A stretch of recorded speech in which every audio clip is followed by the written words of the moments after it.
Is drooling a sign of sleep apnea? If you've ever woken up to find your pillow soaked with saliva, you might be wondering if this is more than just a minor annoyance.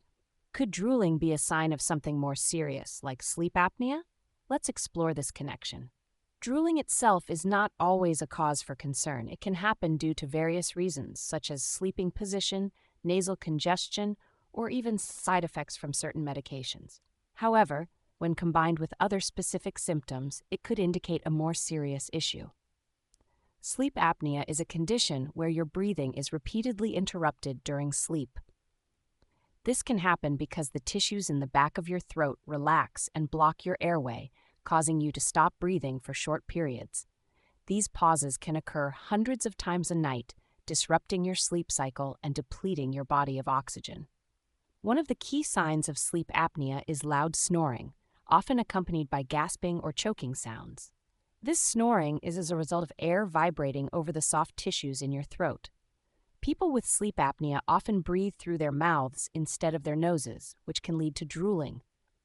When you sleep with your mouth open, saliva can more easily escape from the sides of your lips, resulting in that wet spot on your pillow.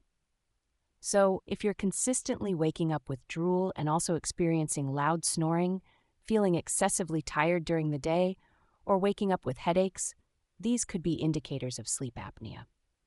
Other symptoms to look out for include feeling exhausted despite getting a full night's sleep, mood swings, difficulty concentrating, and frequent nighttime awakenings to urinate. If you're experiencing several of these symptoms, it's important to consult a healthcare professional. Treating sleep apnea can help reduce or eliminate drooling. Common treatments include CPAP, continuous positive airway pressure therapy, where a mask delivers pressurized air to keep your airway open, and oral appliances designed by dentists to position your tongue and jaw in a way that keeps your airway open. In summary, while drooling can be caused by many factors, if it's combined with symptoms like loud snoring, daytime sleepiness, and other signs of sleep apnea, it's worth investigating further. Consulting a sleep specialist or dentist can help you determine if sleep apnea is the underlying cause and guide you towards the right treatment to improve your sleep and overall health.